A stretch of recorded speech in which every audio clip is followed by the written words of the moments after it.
Welcome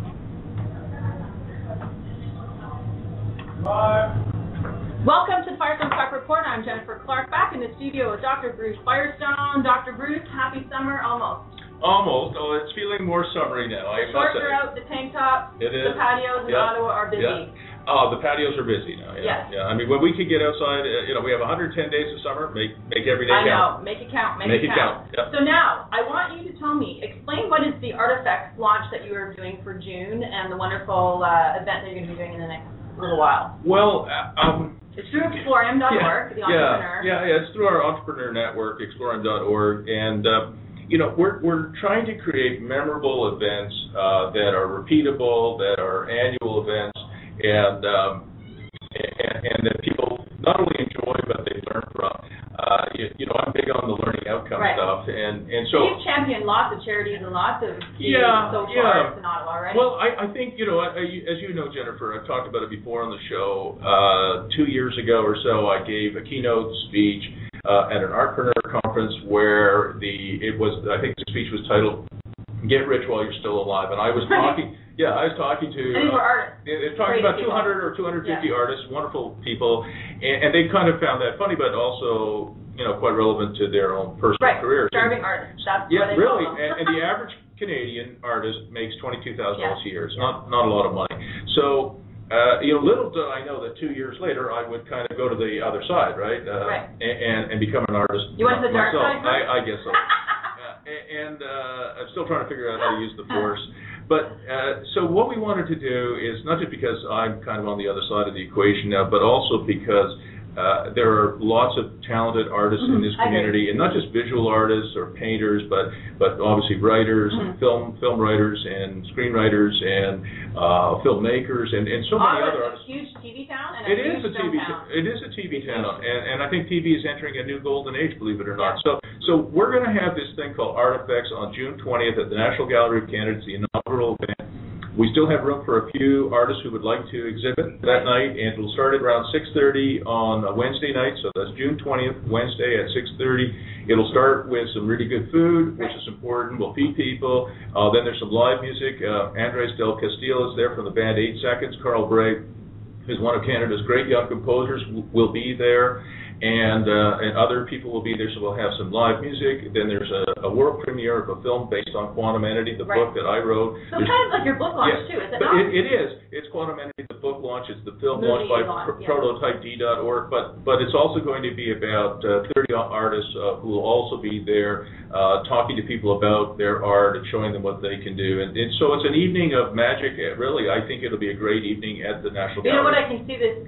So as you know, my husband is a artist. Yes, he is. By day, runs a college, by night, artist. Right. I would love to see you guys do workshops for, like that workshop you did. That's a great idea. Because there's so many talented people in Ottawa, and they just feel they have to do it like the Weekend Warrior, getting paid for a gig here or there. And I think it's a shame that more people can't earn a living. And no offense to you, Bruce, if a hockey player can make millions of dollars playing a sport, I think an artist locally can at least make $30,000-$40,000 a year just to pay bills. Yeah, I just believe that. I think there's a lot more outlets for artists now than there ever has been before. I think the internet has changed everything. No industry in the world is changing faster than the publishing industry. The Kindle, the Nook, the Kobo, the Diesel, the Sony Reader. So many more platforms for writers.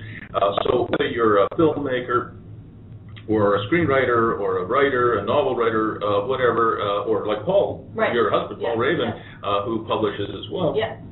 You have CreateSpace and Amazon and so many new outlets. So it's a wonderful time to be an artist. The best story I ever heard, and I think I've told you this before, about that chap in, I want to say Norway, but I'm getting the country wrong.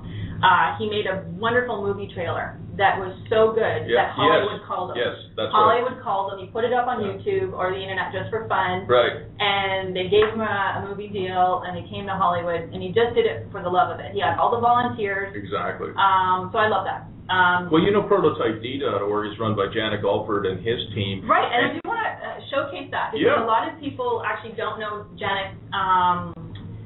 Janet isn't his clinic or his lab. People still don't know that the lab is in Ottawa. So where is the lab again? It's 601 Bank Street. And tell me, when you go in, what does it look like? Well, if you go 601 Bank Street, which is in the Glebe in Ottawa, you go downstairs and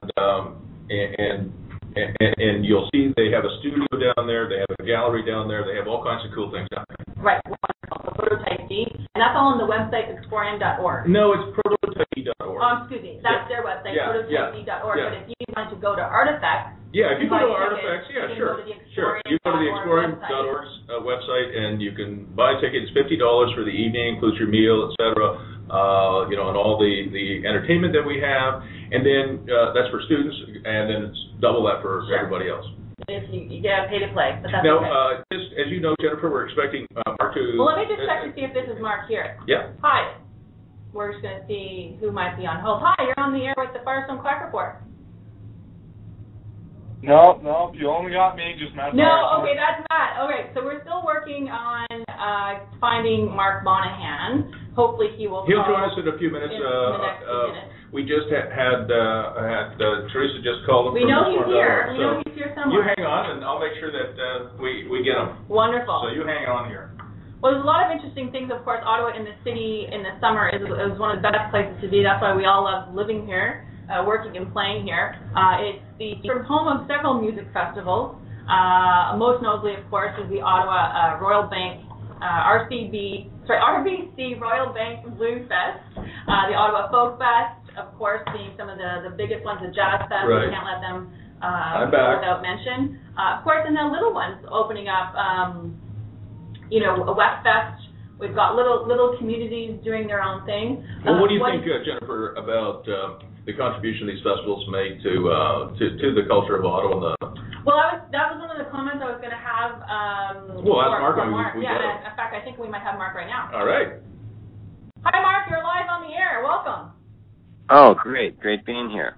Yeah, thank you. You're with Dr. Bruce and Jennifer. We were just talking about your wonderful contribution in our city. Billboard magazine has rated the Ottawa Bluesfest as one of the top 10 music festivals in the world. Tell us how you came by that great success. I bet you it was an evolution. Yeah, it's, the event started in '94, so it's been 18 years, and we built it over time. We had some big years, but we started as a 3-day event. We had about 5,000 people. And last year we had roughly 350,000 that went to the event at some point over 12 days. Wow. Well, I was telling Bruce that I actually have friends that book off July 4th to 15th as their vacation, and then I have other friends that actually bring their kids, book the time off and volunteer at Bluesfest with their kids. So why do you think you've created why are so many people, yes, I get the music, but there's something much more than music at the Blues Festival. Yeah, I think that it's become an annual tradition for a lot of people, like you're mentioning your friend.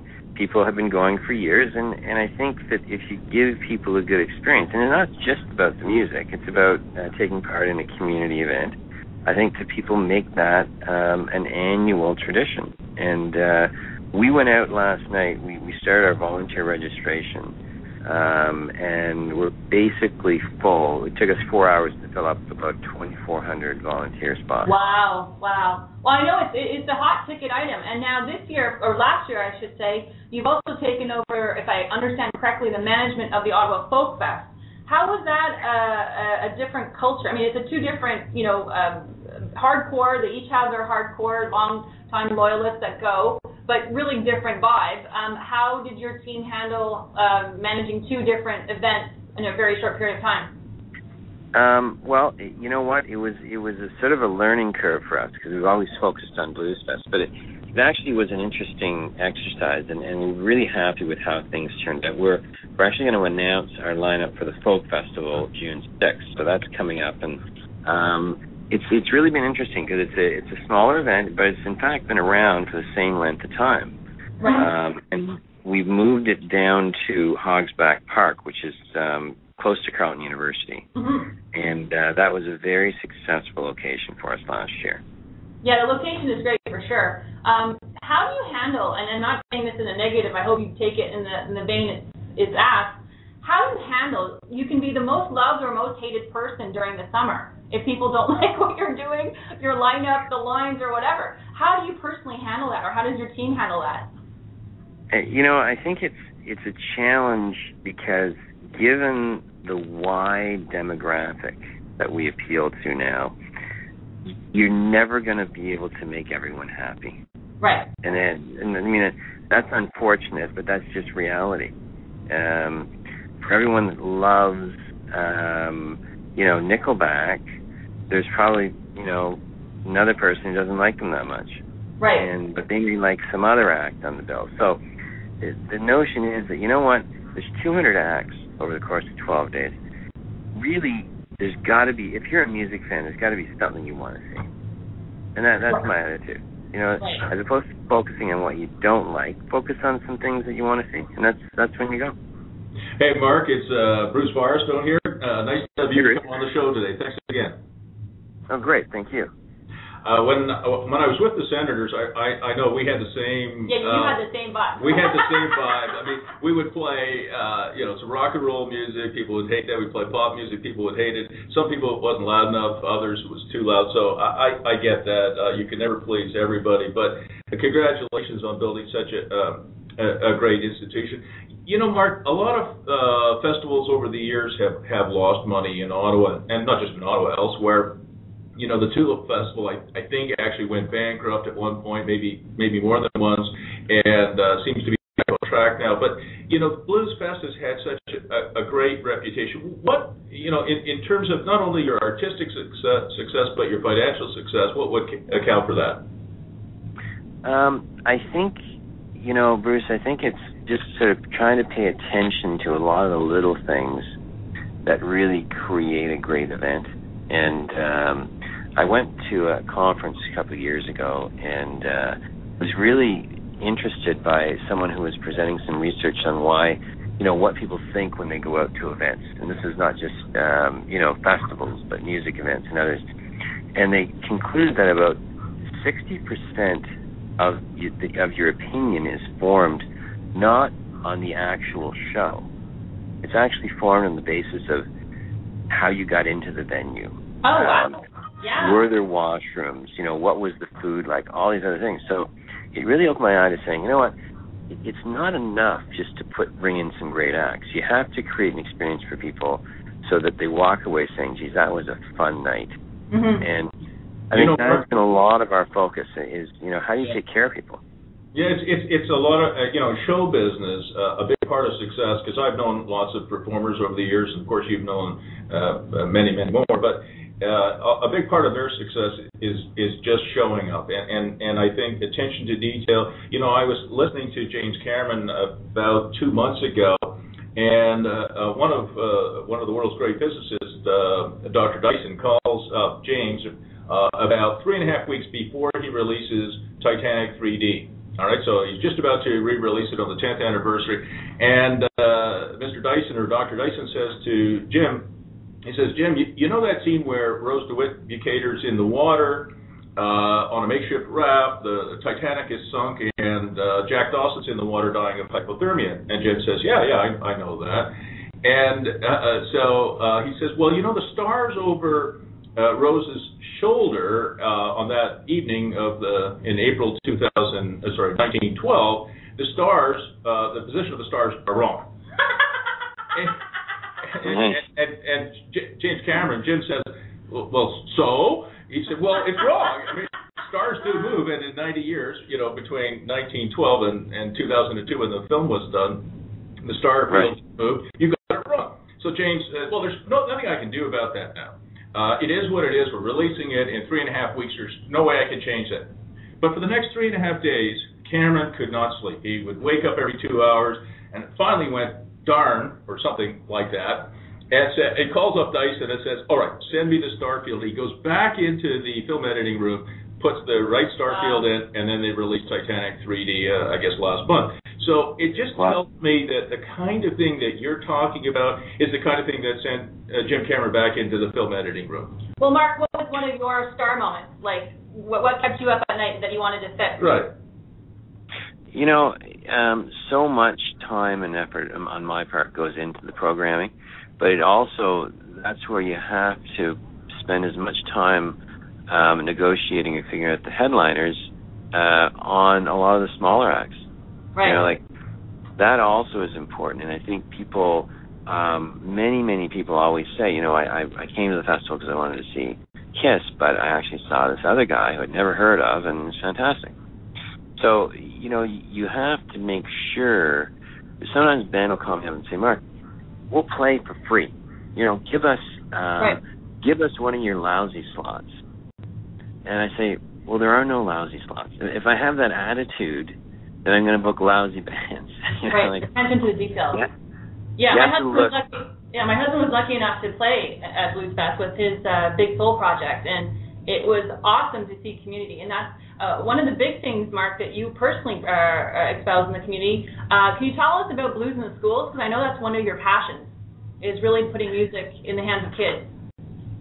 Yeah, so in 1999, we actually decided that, and at one point, the original concept for the festival was to be a fundraiser for a local charity.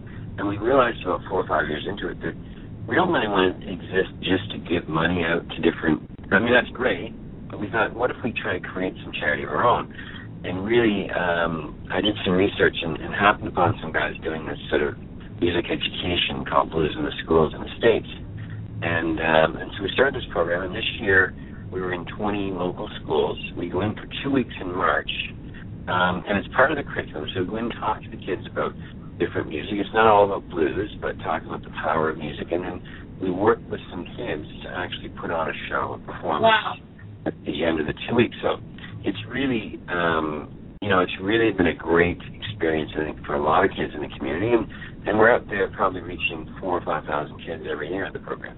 Now, isn't there not a showcase at Bluesfest as well for the Blues in the Schools showcase? Yes, the last day of the festival, we do a Blues in the Schools Day. So we showcase awesome. a lot of the kids and some up-and-coming bands as well. Wonderful. So now I'm going to ask you, the theme this year, electronica, Electrified. Oh, sorry, electrified, that's it. Can you speak to, I had a couple of questions when people were finding out I was going to interview you with Bruce.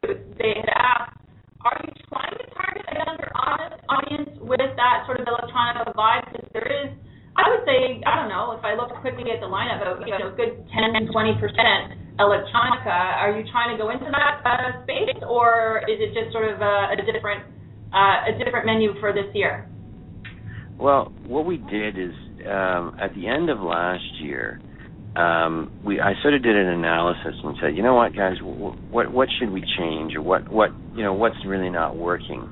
And one of the things is that we've been doing world music for many years, and there's some wonderful world music performers, and we have some this year, but it's very costly to bring in some of these international groups, and it hasn't really drawn the crowds that we would have hoped. So my idea is, what can we do? What can we bring in here that's something new or different that could sort of fill that vacuum? So, I mean, electronic music has been a huge shift in the last few years. So we thought, let's try this out. And really was sort of diverting some of the resources from world music to electronic music and seeing if we can get a crowd out for it. Yeah, I know that's what happened to Burning Man. I was able to go to Burning Man in 2007 out in Nevada. And 50,000 people descend on this, native reserve for a week in August, and it's basically all electronica now. And I know a lot of the people there who are the sort of the original, supporters of Burning Man are kind of sad to see sort of real music, according to them, quotes, real music go. Are you going to keep a balance, or how would you address that criticism, like the concern that music is going and electronic is taking over? I would suggest to people that we're not going to turn into an electronic music festival, but you have to keep trying to stretch the boundaries a bit, try to do new things.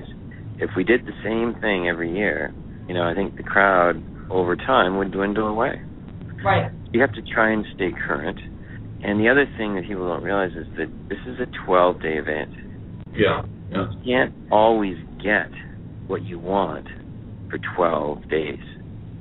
So unless you have a very, very broad mandate in terms of music, it's really tough to bring in things that are going to, get people excited over 12 days.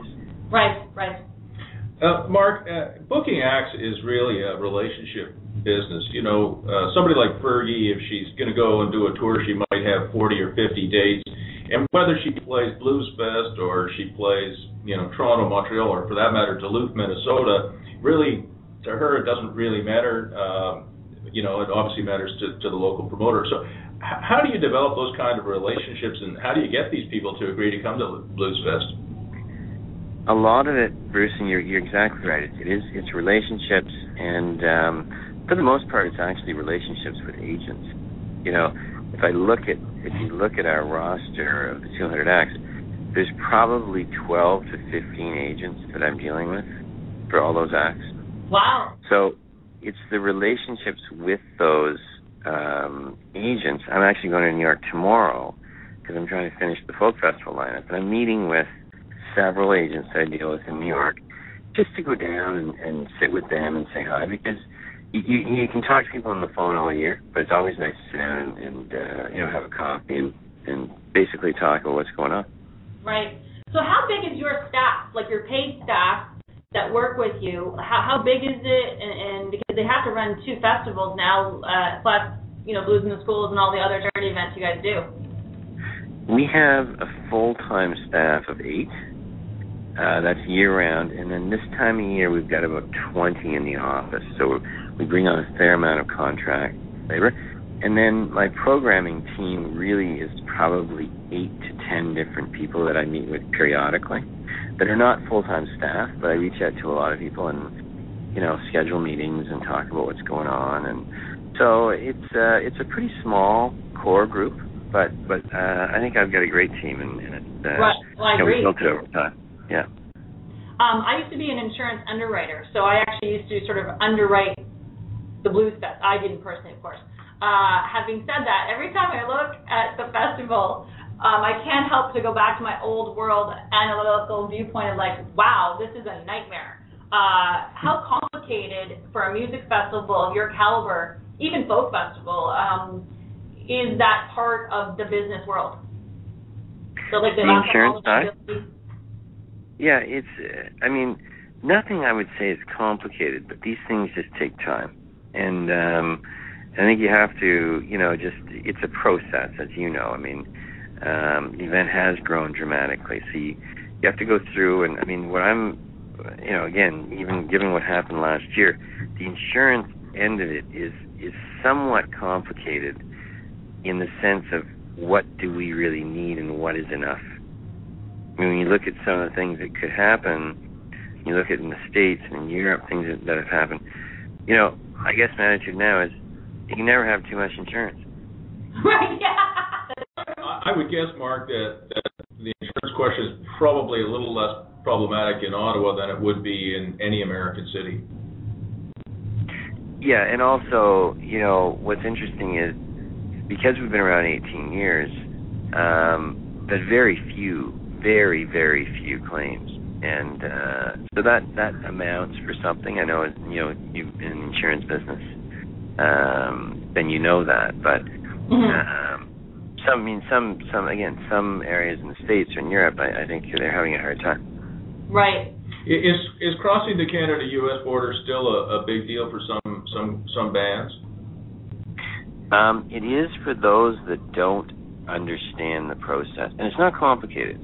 But unfortunately, we deal with groups that have, you know, a bevy. Some groups have a bevy of immigration lawyers, accountants. I mean, have access to, you know, top people, and others, and I'd say this is the majority, don't. So, you know, when a band that doesn't travel a lot into Canada, they don't have an account, they don't have a lawyer to tell them all these things, so they kind of rely on us to give them, you know, the information. And the biggest problem, honestly, is just not giving the proper information.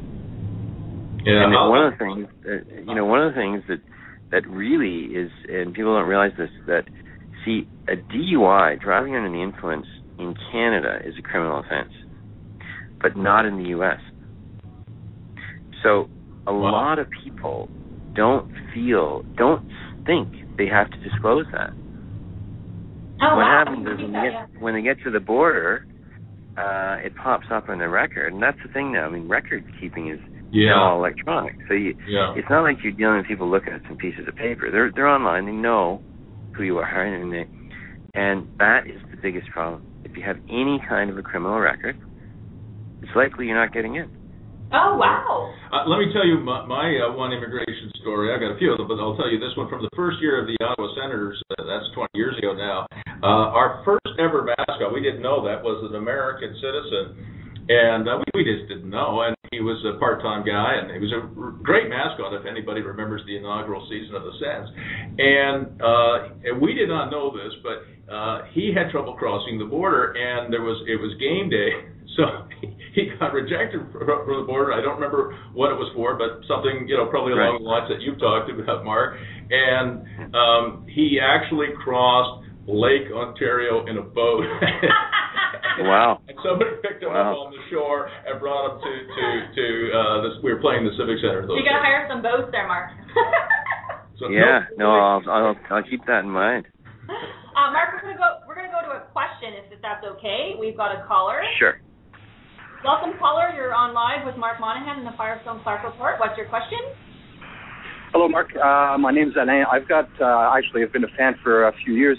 I just wonder if you can comment on how you see Bluesfest's role in branding Ottawa and the image of our city internationally. Good question. Mark, are you here? Yeah, I think that it's kind of like the Ottawa Senators. I remember years ago someone saying, you know what, everybody in the States picks up a newspaper and looks up the box score and it says Ottawa Senators. And you know what that means for the city? It's huge, right? So I think that an event like ours, and what we hope to do is really be a stop for people, for major entertainers to come through. That's number one.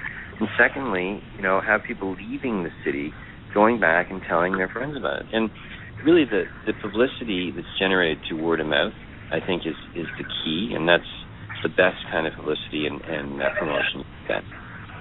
Good question, caller. Thank you so much. Thanks very much. Mark, it's Bruce again. I got a question for you from Twitter. And by the way, are you on Twitter? I am on Twitter, but you know what? I should Twitter more, and I tweet more, and I don't. Unfortunately, I'm not a real Twitter guy. Unfortunately. Well, if you want to tell everybody what your Twitter handle is, you'll get a bunch more followers. It's Blues Booker. All right. Okay. Mr. Blues Booker, I got a question from Danny Starr on Twitter. What's your stance, Mark, on changing the name Bluesfest to something broader? I mean, this is a perennial question that comes up, and I guess the way, and about 10 years ago we did think of changing the name, but I had a conversation with the people that run that run the Montreal Jazz Festival, and at that time Montreal Jazz Festival was getting a lot of criticism. Because they're, again, bringing in a lot of non-jazz performers. And their attitude was, you know what, we've invested 20 years in the name, Montreal International Jazz Festival. Why would you change it? I mean, people know it, and I think people know Bluesfest now is not just about blues. And I think that there's a lot of, invested time in the name, and I think that also is what people know from out of town. So how do you get when people have feedback? Are you able to receive people's suggestions, ideas, criticisms, complaints in a way? I mean, I know a lot of people have, for sure, for the Folk Festival, definitely a point of view of what should be there and how it should be run. Bluesfest being a bigger, maybe they have their opinion. I don't know if everyone's always contacting you or your team directly. How can people, the public, the people who are using, the facilities and enjoying things and paying for the pleasure, how can they reach out to your team to offer suggestions? And first of all, are you welcome to that? Yeah, of course. We're always open to suggestions. I think, first of all, a lot of requests can be made through our website. So there's a number of different people you can email on the website. And I think my feeling is that what we try to do is try to listen to people, but try to look for constructive criticism. Right. And I think that, being in the media, you guys notice it. When I look at the newspaper, I read the newspaper most days or online forums, a lot of the comment sections are extremely negative. Right. And it almost seems as if the comment section is a forum for people just to have beefs about something. And I don't think that is very productive. So I'm always trying to say, is this a constructive criticism? Or is it someone just who has a beef who wants to be heard? I mean, right. There's nothing wrong with it. But I think that's the challenge when you're in this business, is to figure out, okay, what's legitimate and what isn't. Mark, I can tell you my experience. I've been a prof at the University of Ottawa, the Telfer School of Management, and before that at Carleton for 17 years. And I like comments, and I accept them, but not anonymous comments. And I think that one of the things that Facebook, for example, has done recently is they've introduced this thing called Facebook comments, where you can leave a comment, but you have to do it through your Facebook account. And I really like that, because there aren't that many people on Facebook who are hiding behind a pseudonym. Most of us have friends and have real profiles, and Facebook's done a good job of that. And I'm with you on that. Anonymous comments to me are really basically worthless. Right, and I think in the newspaper and online, they're also looking now towards that as well. And I think it's a good point. I think someone's not willing to leave their name or identify themselves. I agree. I don't think it's appropriate. Now, Mark, I have a quick question about, sort of a touchy question, because, again, so many people know that we're interviewing you today. Bluesfest is a nonprofit. How do you address the criticism that, you're getting paid and it's a nonprofit organization? Now, this is not my opinion. I'm just voicing that question to see how you'd answer it. I think that, any not-for-profit company needs good management. And whether that's the Cancer Society or the Red Cross or anyone else. And most successful organizations who do great things have professional management. It's unusual to think that everyone involved with this event would be a volunteer. I just don't think it would work. I agree. Mark, I got to add to that. I was involved with the SENS Foundation when we first gave it some thought back in 1993, and it's been pretty successful, I think you'd agree. One of the things I set as a long-term goal for the SENS Foundation, it is a charity, it's a not-for-profit and a charity, is that we would retain 20% of all the funds that we raised for our management group. I did not expect the executive director of the SENS Foundation to work for free, nor would her staff work for free. We have a wonderful staff over there.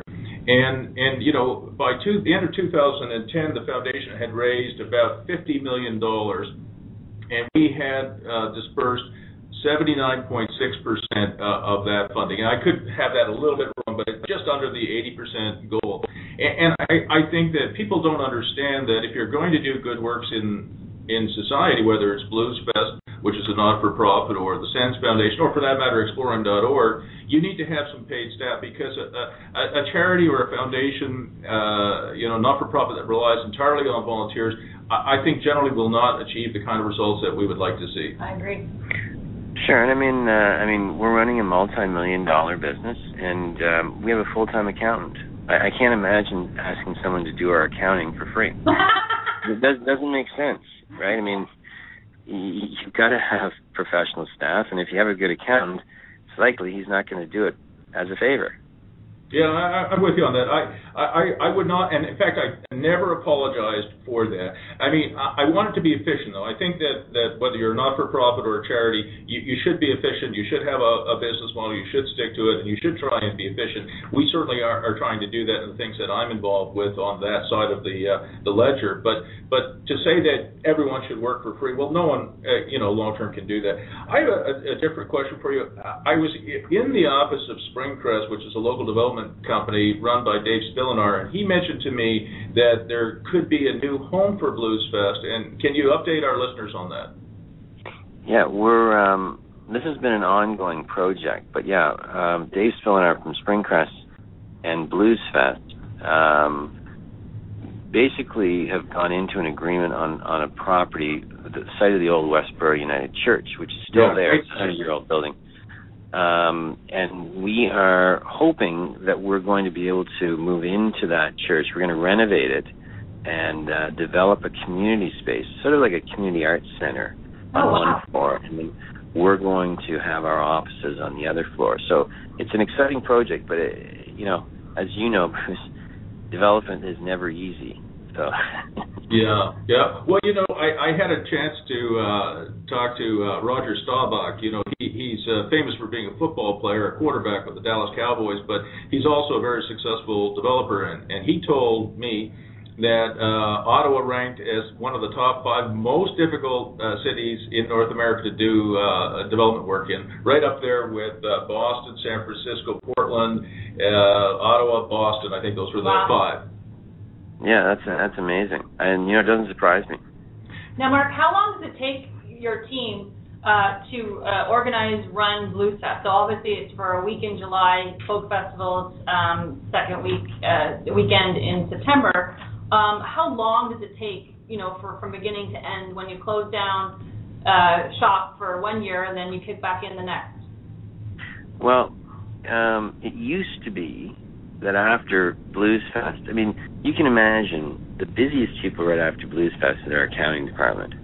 Because everybody wants to be paid, and you have to figure out, figure out the book. So that tends to be a huge amount of work right after the festival. But a lot of the other work, I'd say, there's a couple of months there where there's not a ton of stuff to do. So you tend to have people who take time off. But now with the Folk Festival in September, that you don't have that window anymore. So I really start to book the event in probably late October, November. I start to look at both events. And we have 40 to 50 corporate sponsors. So we have a full-time sponsorship person. So, and Bruce, from being in the center, that is just year-round work. You have to be out there, either doing reports for sponsors or looking for new ones. And that's not, doesn't happen in a couple of weeks. So there's a lot of functions that really are a year-round position, and it just is a cycle. With anything, it's a project. I understand the relationship with the Royal Bank of Canada is a long-term relationship for Bluesfest, and I think my friend Ted Wagstaff may have been involved in that. That's right. Ted was very involved in bringing RBC to the table. And we've done a 5-year deal with them, so it's really a great deal for us. And I think they're a fantastic sponsor to have. So that's really given us some stability for the next few years. So part of this discussion today is how to run a successful music festival. What advice, for people who are doing grassroots? All of these great events in Ottawa, what I love is if you've been around Ottawa long enough, like Bruce and I have, they started really with a few people in a backyard sometimes. How could you coach someone who's wanting to do their own music festival, for whether it's, or arts festival? Or arts festival. Yeah. What kind of advice would you give? My advice would be live within your means. I think some people sometimes, look at Bluesfest and go, wow, if they can do that, I can do it too. I think you have to understand that when we started out, our initial budget for the first event was under $100,000. And we had a great event. It was a small event, but it was a great event. And there's nothing wrong with that. I think what happens sometimes is people go out and say, well, no, that's not good enough. Let's go out and book a bigger act, and we're going to sell so many tickets. And we're going to do this. Well, you know what? If you're not properly financed, you're not going to last long. It's unfortunate. But that would be my advice. Live within your means, and then figure out what's working for you. And that's where you put your resources, and that's how you'll grow. But now, how did you get the 100,000, the first 100,000? We actually had, and this is where the charity came into it. We had a local charity called Dinners Unlimited that had done several fundraising shows, and we'd raised some money, and we thought, why don't we try and make this an annual event? So they kind of seeded the initial festival with some money, and that helped get it off the ground. I got another Twitter question for you, Mark. This one's from @LimitedGaming. Why is there no student pricing? Youth pricing was the year 2000, and student pricing is where it's at. We actually have a youth pass. So, it's not technically a student pass, but anyone 21 years of age and younger can get essentially a youth pass, which is about half-price ticket. Thank you very much for that. Now, I have a question for you, Mark. Long term, where's the venue going to be? For Bluesfest. We're very happy where we are at LeBreton Platz. I think it's a great site. The NPC, when we built that, did a lot of things right. Access to public transit, access to the bike path, the museum, beautiful museum building there.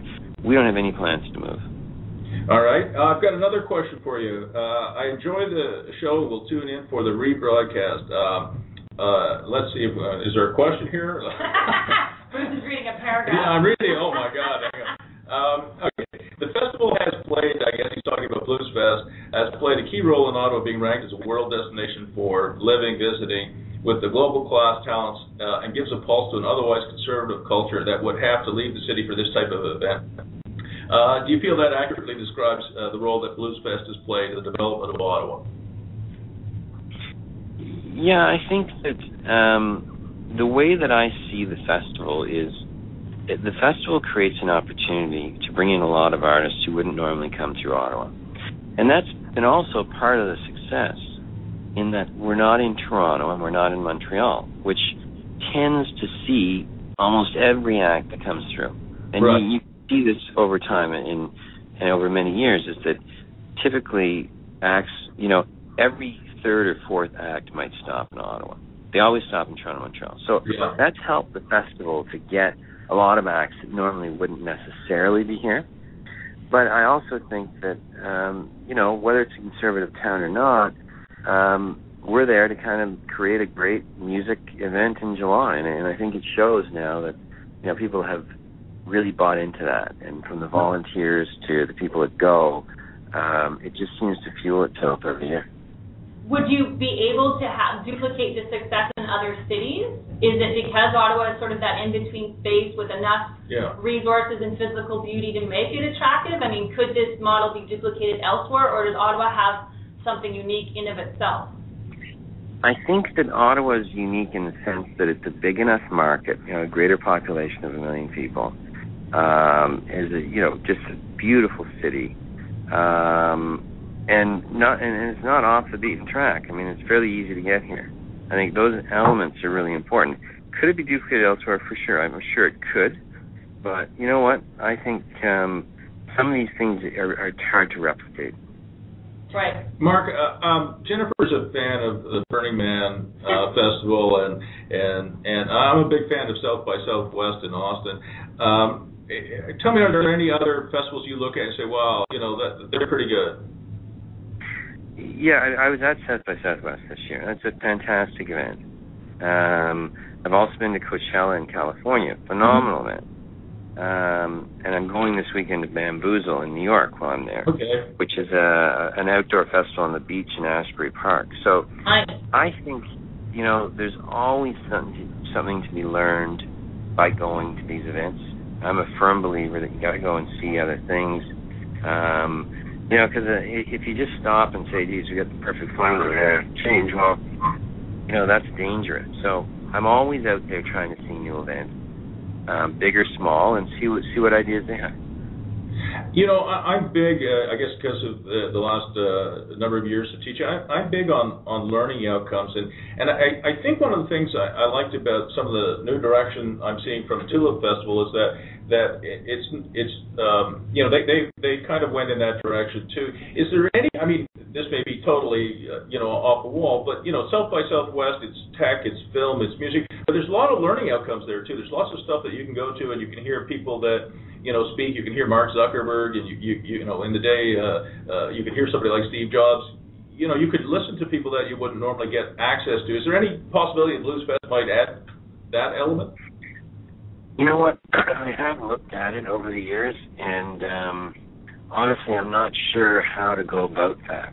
it's a matter of, we built, a pretty successful model, and not that it's perfect, but I think it's difficult to get into these other things unless you've really got a clear concept and some resources to do it. How important are your relationships with people like Bruce Lansby from Invest Ottawa and the Mayor, Watson, and people like that to the success of this type of event? It really is critical to have, the mayor and councillors and all levels of government involved and buying into it, because they're really the ones that when you have trouble getting something, you can count on them to step in and say, this is why it's important. It could be just wanting to do a street closure for, a Friday afternoon or something. So I believe it's really important to maintain those relationships, because we've been around for 18 years and hopefully be around for another 18, but you can't create adversaries out there. You have to have people who are your partners. Do you have any financial support from government, or is it all in the form of in-kind or things like street closures? We do have all three levels of government. We have municipal, provincial, and federal funding. So different monies for different things. For instance, the province is very focused on tourism and tourism marketing. Right. Whereas the city is more focused on creating a better city to live in, supporting local artists, these types of things. So there is all different pots that you can apply to, and that's what you do. You simply apply.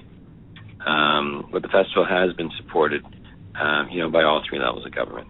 Okay, that's good to know, and deservedly so, in my opinion. Can you tell us a little bit more about Mark, the man? I know I read up a little bit about you. You like cigars, rum, and Cadillacs. Right. Sums it up, yeah. I grew up in Ottawa. I went to Carleton, took a degree in mass comm, was in the restaurant business in the late 80s before I started the festival. And then, essentially I was in the restaurant business during the time I started the festival, and then eventually sold my interest in the restaurant I was at on Elgin Street and did this full time. Wonderful. Actually, I want to say a big shout out. A good friend of mine, Miss Patty Keeble, who went to school with you, a great school, wants to give you a big shout out. I'm not sure if you remember. She remembers you, I though. do. Yeah, for sure. Miss Keeble from Bell High School says hi. Great. Tell us, would you ever, Bruce and I both in our different ways support educational opportunities, would you ever consider doing a webinar or sharing how to run a successful music festival or a festival with others, because you're so well versed in so many things? Of course I would. I think it depends on whether people would be interested to listen to me. I think they would. I think so. Yeah, I'd listen. But yeah, I think there's all different aspects to the event, and there's a great organization here in Ottawa called Ottawa Festivals, and I was one of the initial guys involved in that in 95, and there were some other great people, and that was an organization created to share information amongst festivals. I think now there's 50 members or something. It's amazing. But, I'm a big supporter of that sharing of information, and I'm always happy to take time. In fact, I met with a fella who's involved in our Blues in the Schools program, a musician who's trying to start a festival in Cumberland. And I sat down with him, and I gave him some of the same advice I'm saying here today. Don't try and throw a long bomb. Do live within your means, and you'll grow this thing. Right. So I'm always interested to try and give some people some ideas. And I certainly don't know everything, but I learned a few things. So who do you think, if in that world of music or festivals or events, who do you think is above you? I don't want to say that in a negative, but someone that you mentor or you would model. Is there someone out there that you'd like to sit down and talk to? Well, I think I've always admired, and one of the most striking experiences I had early on was when I went down to see the New Orleans Jazz Festival. I went there in 97, so that was about 3 years after we started. And I was really struck with the magnitude of that event, and I'm super impressed. And that was started by a guy named Quint Davis, who I've never met. I've traded emails with before, but that's someone I really admire, because he, again, started New Orleans Jazz Fest, I think in 1970 maybe. But wow. Phenomenal success. You know, and some of the people working in the festival business, the Coachella folks and the Bonnaroo folks, just terrific what they've done. You know, and so I do admire a lot of people. Can't say that I know many of them, but I'd certainly love to sit down with them if I have the chance. Right. Well, what are the top 5 revenue streams that somebody starting a festival, starting at some kind of event should be looking at? I think the challenge is that, and I think in Canada we're lucky, because there are some government programs you can go and say, like, I've got this event, and you know, I want to get some support. So I think you got to do your research and figure out, okay, is there some government seed funding you might be able to get?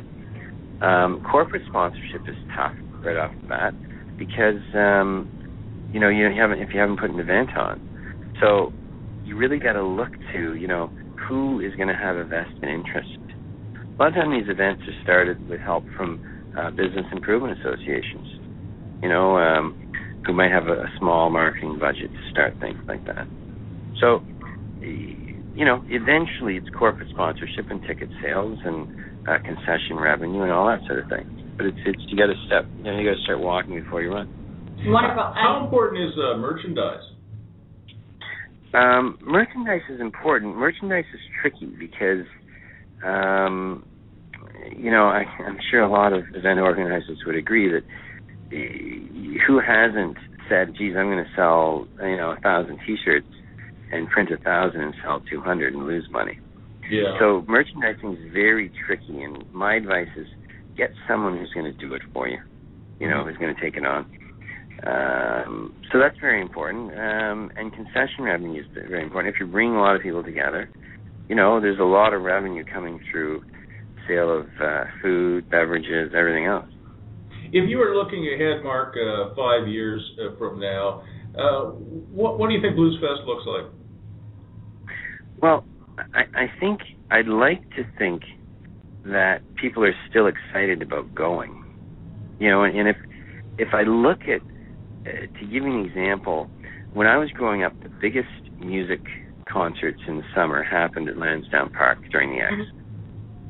And I always looked forward to that, right? See who was coming, and this is a model that many cities followed for ages, right? Everyone had a fair, like the CNE in Toronto, and you had these big concerts. But at some point, that changed, and it wasn't as exciting as it was before, and the concerts weren't as well attended. And I don't know why that was, but I'd like to think that 5 years from now, that I can try and keep Bluesfest as exciting as it is now. And I'd hate to be the old X, you know, because that's just not where I want to go. Mm-hmm.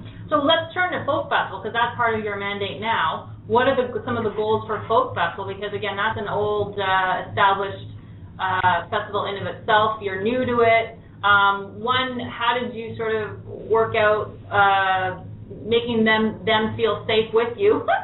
And then two, what are your future plans for that new space out in Hog's Back and all the cool things that are about to happen in September? Right. And I'm going to have to go after this one, but I appreciate the question. But the Folk Festival, and here's a good example, sort of over the years, and I knew the organizers quite well because we started around the same time, they sort of got stuck in a bit of a rut in that they weren't spending a lot of money on entertainment. They had a couple of bad years, weather-related and so on. And so the initial reaction is to say, well, geez, okay, we got to cut back, right? And they started to get this mode, we got to cut back. And they started cutting back on the entertainment, started cutting back on the money spent on the artists. And I felt that kind of put them in this bad cycle. And so my idea was to come in and try and increase the artist budget again to get some excitement back in the event. And I think we did that last year. And I think people will be excited about the lineup this year. So it's really to breathe some new life into the event. You know, not making another Bluesfest, but keep the folk traditions and There's a lot of great things. They have workshops. They have, a lot of greening initiatives. So it really is a great event, and I'm hoping that we can make a go of it. Yeah, well, I met my husband there, so you are helping. You're helping. Oh, great! Continue on in Ottawa. Well, Mark. Okay, I got to run, guys, but I appreciate the call, and it's great talking to you. Yeah, thanks so much for your time and energy. All the best, and best Mark. of luck. Okay, thanks, Bruce. Bye now. So that was a very interesting chat. I hope a lot of people, I know were tuning in, not just the fans, but there's so many people I know that are trying to do the grassroots events, for sure. At the local level, and really don't know where to start. You should consider talking about that too. You have a lot of that information in your noggin too. Well, we've done lots of events over the years, obviously with the Sens and Scotiabank Place, and then Exploring.org does the Bootstrap Awards and the Adult Week Trade Show, and then we're doing Artifacts, as we talked about at the beginning of the show. And then later on in November of this year, during Entrepreneurship Week, we're going to do a brand new event, another one called KALOS. Oh, wow, what's that about? Well, KALOS is KALOS, and that's Greek for beauty. And what we wanted to do is you're beautiful, yeah. I guess so. Yeah. And we wanted to do something that was a little different. Instead of a typical pitch kind of networking session in the entrepreneurship space, is typically a bunch of startups get up and tell you all kinds of lies about themselves.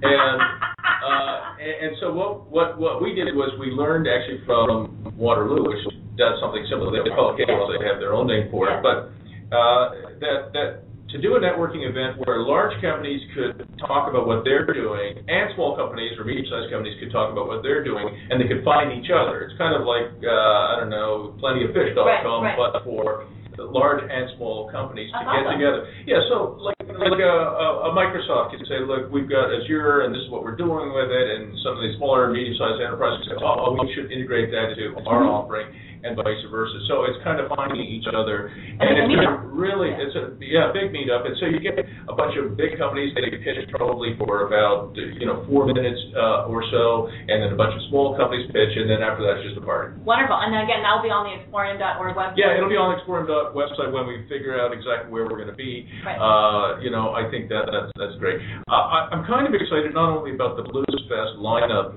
Jennifer, but also about the permanent home for Bluesfest being in Westboro Church and the renovation that Mark talked about with. That's a community center, though, you said. No, it's a church. And no, I know, but it's going to be a community center. He'll have the offices for Bluesfest, I guess, on the top floor, and then community space, which would be a great place for things like workshops, a great place for things like this radio show to go there and do things. But let's change the subject a little bit now. Let's talk a little bit about Jennifer Clark.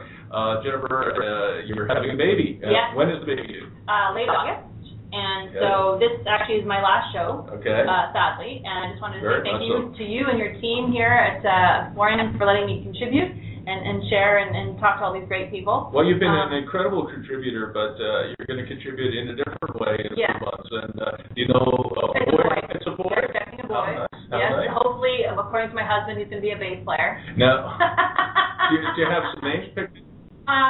We have some, but we're waiting to meet the personality of our baby. We're waiting to meet the baby. Well, as you know, Chinese babies are not named until after they're born, and the Feng Shui people can come and sort of get a read on the baby.